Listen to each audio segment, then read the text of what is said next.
अब क्या नाम है आपका? मेरा नाम सूर्य प्रकाश है। तो यहाँ पे दिल्ली में कितने साल से रह रहे हैं? मैं यहाँ पे 5 साल से रह रहा हूँ। 5 साल से रह रहे हैं, तो आप करते क्या हैं यहाँ पे दिल्ली में? मैं यहाँ पे जॉब करता हूँ। तो यहाँ पे 5 सालों में आपने कितना विकास देखा है दिल्ली में? यहाँ पे किसी तरह का कोई विकास नहीं हुआ, यहाँ पे घोटाले हुए हैं। और जो ये खोखले वादे केजरीवाल ने किए थे यहाँ पे कि हम हमारे पास इतने पैसे हैं, हम इतने लाख सीसीटीवी कैमरे लगा देंगे, सड़कें लंदन जैसी बना देंगे। तो यहाँ पे इस तरह का कोई यहाँ पे विकास नहीं हुआ जिस तरह इन्होंने वादे किए थे।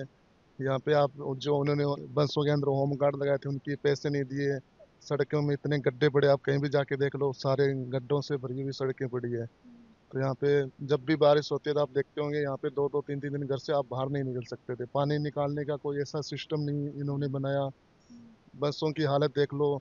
आप यहाँ से देखोगे तो रास्ते में, अगर आप यहाँ से नेहरू प्लेस जाओगे तो यहाँ से 6 या 7 किलोमीटर है, उसके अंदर आपको कम से कम नहीं तो 5 या 6 बसें सड़क के बीच में खराब मिलेगी आपको। तो यहाँ पे कोई मेरे हिसाब से विकास नहीं हुआ है। मतलब सड़कों का यहाँ पे बहुत बुरा हाल है। सड़कें हो चाहे ट्रांसपोर्ट हो, इन्होंने स्कूल बनाए लेकिन टीचरों के लिए ऐसी कोई वैकेंसी नहीं निकाली, टीचर इतने ये कमरे बढ़ा दिए। तो बिल्डिंगें खड़ी करने से कोई शिक्षित नहीं होता। आप जब तक टीचरों की रिक्वायरमेंट या हायरिंग नहीं करोगे तो बच्चे क्या करेंगे पढ़ के। उतने कमरे इन्होंने बनाए हैं, कुछ बिल्डिंगें इन्होंने बनाई है। वो शायद एक इनका स्टंट है कि हाँ, लोगों के बीच में कुछ ना कुछ तो 5 साल सरकार रही है तो कुछ ना कुछ तो इनको काम करना पड़ेगा, लोगों के बीच में दिखाना पड़ेगा। तो वो चीजें इन्होंने की है। केंद्र सरकार ने इनको हर महीने 200 150 बसें हैं, इलेक्ट्रिक बसें हैं, वो इनको केंद्र सरकार प्रोवाइड करा रही है, उसका भी ये केजरीवाल कह रहे हैं ये हमने चालू की है। अगर हम ये फ्री की रेवड़ी बात करें तो इस पे आप क्या कहेंगे? फ्री देखो, इसके अंदर है 1 लाख सैलरी वाला भी फ्री में जा रहा है, जिसकी 10,000 रुपये सैलरी है वो भी फ्री में जा रहा है, जिसकी 30,000 रुपये वो भी सैलरी में है वो भी जा रहा है। तो इसमें क्या बेनिफिट हुआ? कुछ ऐसा इनको निचोड़ निकालना चाहिए, जैसे आप स्टूडेंट हो तो उनका आई कार्ड के बेस पे कुछ परसेंटेज कम किए जाने चाहिए।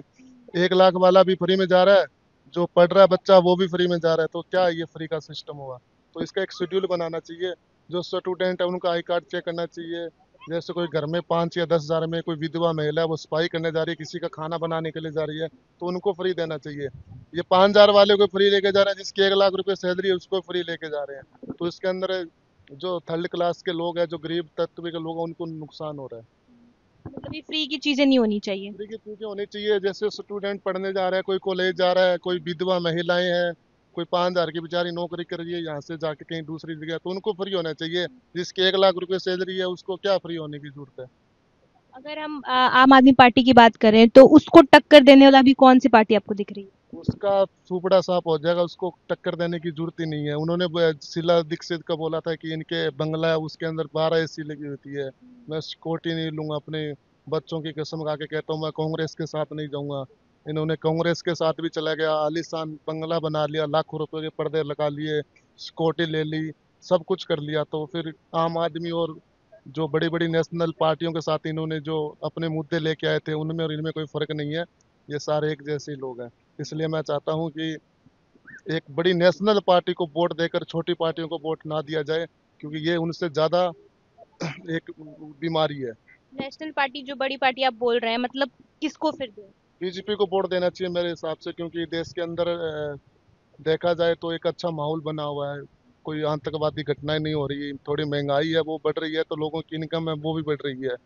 अगर लेकिन अगर बीजेपी की बात करें हम, तो लोग कहते हैं कि बीजेपी जो है हिंदू राष्ट्र ही चाहती है, वो हिंदू को ही सिर्फ सपोर्ट करती है। क्या कहेंगे आप इस नहीं नहीं, ऐसा कुछ नहीं, हिंदू का क्या है? अगर यहाँ पे कोई सड़क बना रहा है, अगर कोई हॉस्पिटल यहाँ पे खोलेंगे तो उसमें क्या हिंदुओं का इलाज होगा, मुसलमानों का नहीं होगा? अगर यहाँ से मेट्रो बना रहे हैं तो उसके अंदर हिंदू हिंदू बैठेंगे, मुसलमान नहीं बैठेंगे।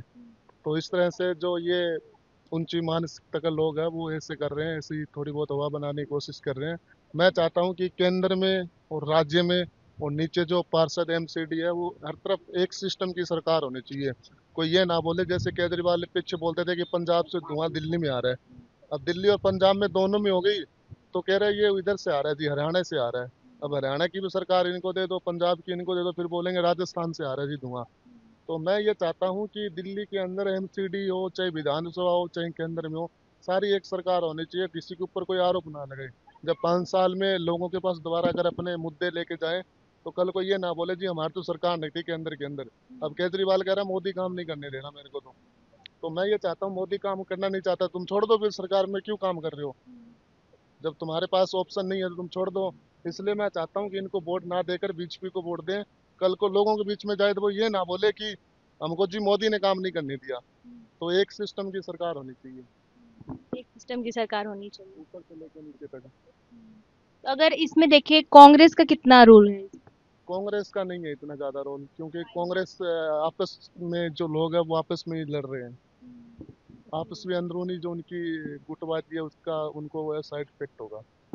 मतलब आम आदमी पार्टी को हटा के बीजेपी की सरकार आनी चाहिए। हाँ, मेरा यही मानना है कि बीजेपी की सरकार लगभग आएगी इस बार।